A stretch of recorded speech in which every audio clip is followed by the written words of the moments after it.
Hi, I'm Robert Kurtzman, director of The Demolitionist. Also wrote this story with my wife Ann and supervised the special effects on the film.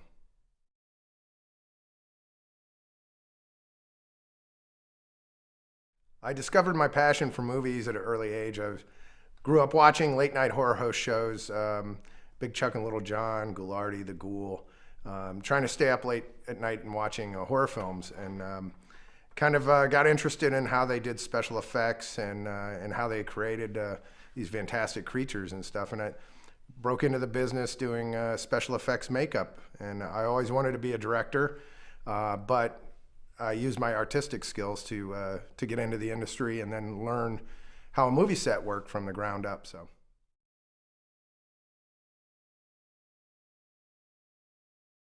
Always wanted to be a director and get into film and learn how to make movies. Obviously, when I got to LA, I learned that I didn't know as much as I'd like to, and I actually learned my craft and how a movie set ran from doing special effects makeup and storyboarding my own effect sequences and working with various directors, and that's kind of how I learned about directing.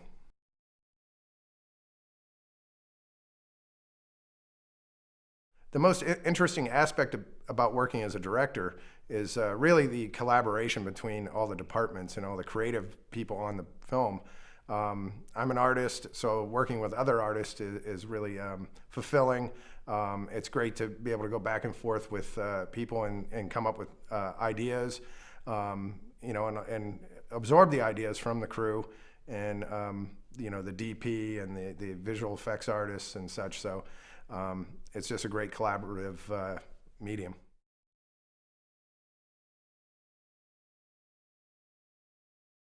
Came up with the idea for The Demolitionist. Originally, I was looking to shoot my own kind of low-budget grindhouse Miss 45 style film, and it originally didn't have a lot of sci-fi elements. It was more of a vigilante movie. It was set in a small town, and what had happened was I was working on a film called Doppelganger. With Donald Borchers, the producer, and we were doing the creature effects on the film. It was a Drew Barrymore film.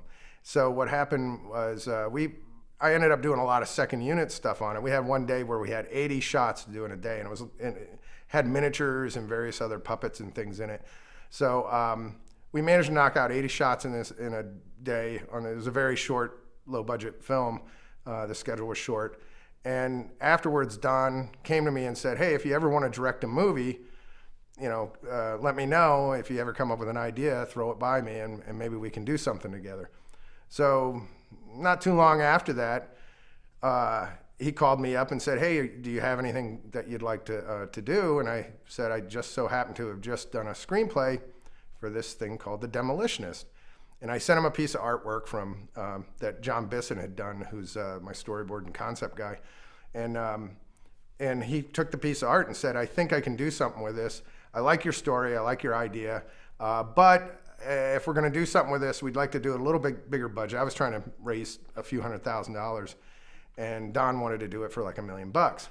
So what happened was he sent it to a few distributors, and they jumped on board, but the script had to change and become, he wanted more sci-fi elements, and so did the distributors wanted kind of a more futuristic sci-fi feel to it, more of a RoboCop-y thing. So that's where the screenplay then changed, and we ended up, putting these elements into it of and one thing was we didn't have a big budget, so I couldn't set it in the future, so I kind of made it contemporary, but I used these old 50s styles cars and stuff in it to give it a different look, and really kind of approach it like we were doing a comic book movie. It's kind of set in a timeless world.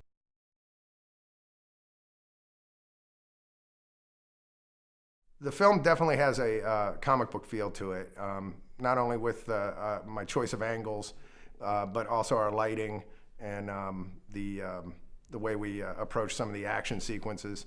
The one thing we had, John Bisson, who was a storyboard artist on it, and myself, grew up on those type of movies and comic books, and John was a comic book artist. So even the look of The Demolitionist was actually influenced from a Japanese cartoon called Marine Boy, which had a kind of similar mask thing going on. So it would definitely had an anime style to the costume was what we were going for.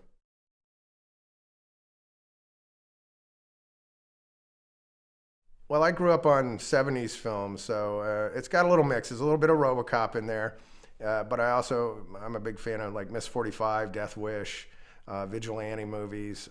So it's basically those style of films kind of mixed in with a little sci-fi RoboCop feel.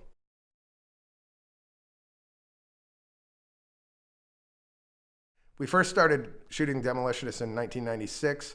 I had just started production on another film that I had written and produced, From Dusk Till Dawn, and Demolitionist happened kind of right at the same time. So I spent a few weeks on set on that film and then segued right into Demolitionist. It was a really quick shoot. We shot, I believe, in 21 days in and around Los Angeles. So that had its own challenges, shooting in a big city and trying to do things like drive a motorcycle downtown LA in the middle of the night. And we had a lot of action sequences, so a lot of those were shot like in a day or so because of the schedule and the company moves. We had to be really frugal, and we had to actually keep our schedule on time and on budget. So we did a lot of shooting downtown LA. At the courthouse building, where the bank, that's where we set up the bank robbery sequence, and which was kind of cool because they let us come in and we actually replaced all the glass in there and then blew it all apart. We kind of staged, base camped out of one area and then moved around from one location to another within like a 4 or 5 block radius for a lot of the film.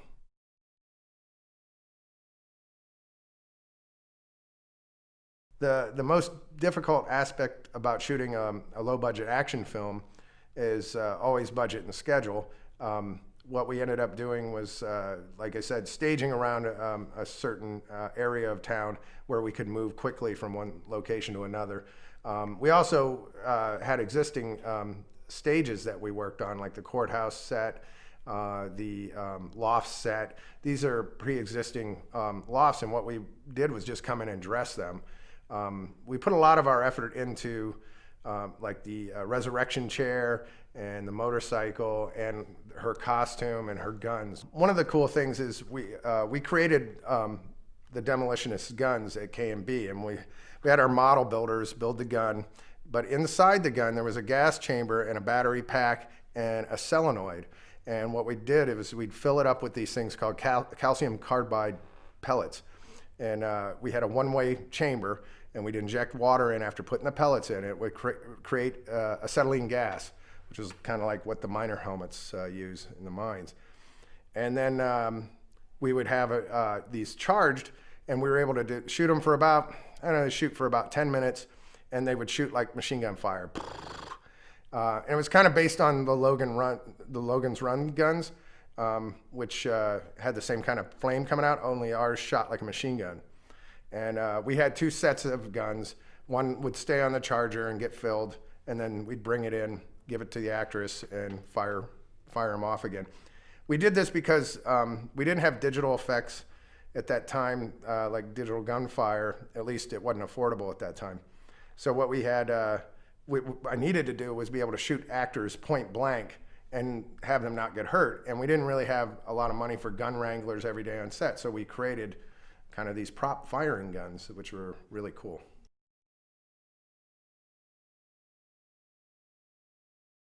The most important lesson I learned being a first-time director, I had storyboarded my own sequences and various effect sequences, as well as shot listing before.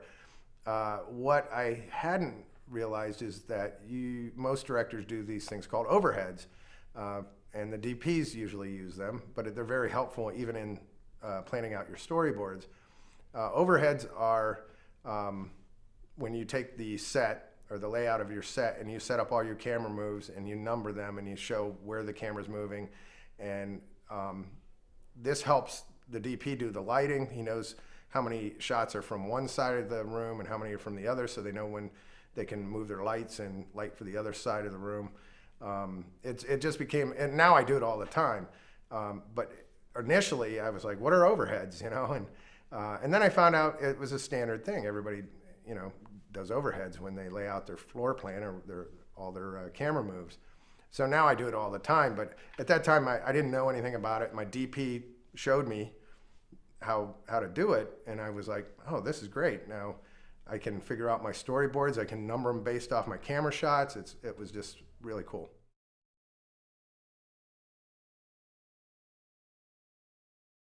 Am I still satisfied with the movie looking back? Yeah, I am. I think we did a tremendous amount of work, short period of time, and we did the best film we could with the schedule and the budget we had. You know, most of the time, I'm never really satisfied with anything I do. So, I mean, I guess that's what it's like to be an artist. You know, I never like my finished drawings. I never like my finished films entirely. I always think there's room for improvement, but at some point, you know, you have to accept your child and kick them out there in the world and hope people like it.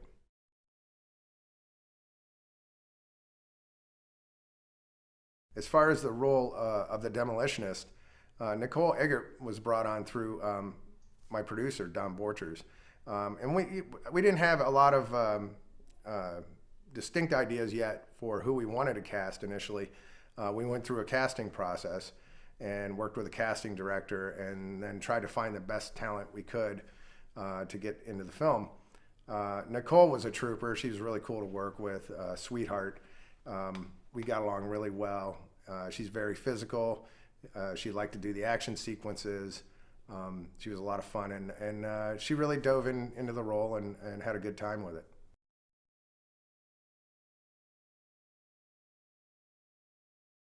Now with Bruce Abbott, I had worked with him on Bride of Reanimator, and so that was just kind of a, you know, his name came up. I went, oh, I know Bruce.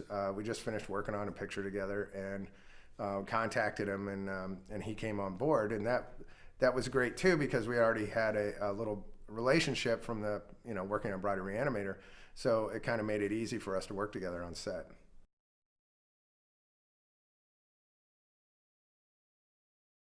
Richard Grieco was also suggested to us through the casting agents and as well as Don Borchers, and so I was really happy to get him on board. I thought he really did a great job playing Mad Dog, and he really tore it up. By the way, Mad Dog's named after me. That's my nickname, and that's why we threw it in the script, because I'm a psycho. Richard really got into it. You know, he really had fun playing this nutso psycho killer guy. So I had a great time working with him. He came in, did the action sequences, and really tore up the part. So.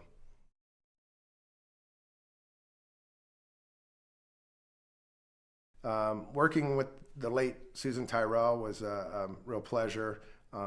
She came on to play the mayor, and we had her on for maybe a week or two throughout the schedule. And she kind of attacked the role with this kind of insane giddy glee kind of thing. And she just had so much fun with it. I would just sit behind the camera laughing at her all the time, especially with the nose hair clipper sequence and things. But she was a real pleasure to work with. Like, everybody on the cast was great to work with. I mean, everybody across the board. We just had a fun time, you know, doing these crazy, kind of over-the-top action things. And the characters had really kind of over-the-top dialogue and stuff. And I think everybody kind of knew what we were doing and what kind of movie we were making, and really just had a good time with it.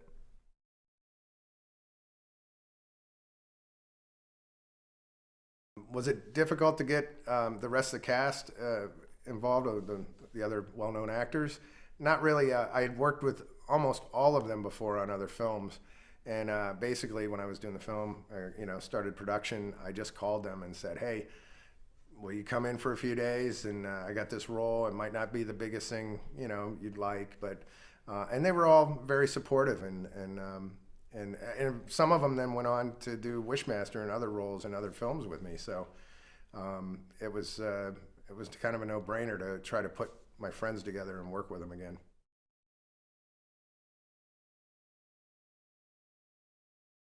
I had worked with Bruce Campbell on the Evil Dead films over the years, and I've known him since like 1985.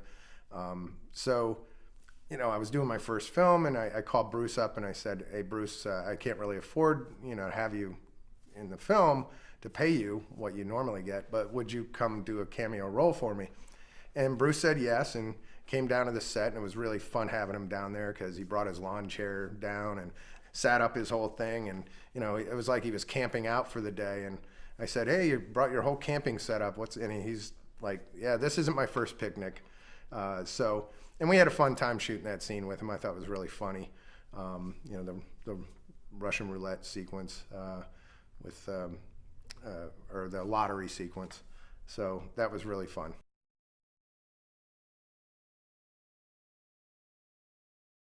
I can't really explain why the film has a strong fan base to this day, other than the fact that, we try to give it a little different visual style, and we kind of had fun with the action and the comic book style of the film. So maybe that's what stands out for everyone, and I'm just glad that everybody's enjoying it.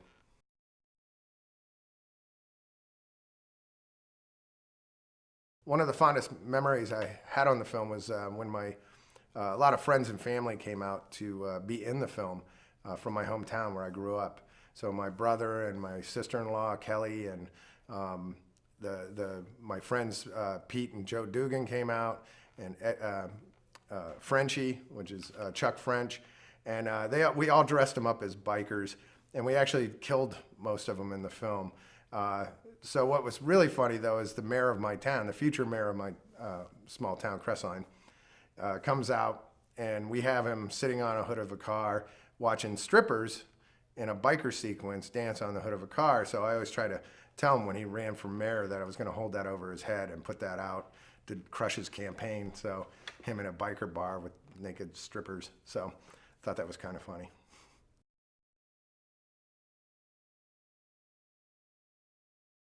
I'm really excited that the film's finally coming out on Blu-ray, and I can't wait to see the picture and see the new remastered version. I'm actually sending out a 35 print, which is what they're going to use to remaster this. So I'm really excited about this.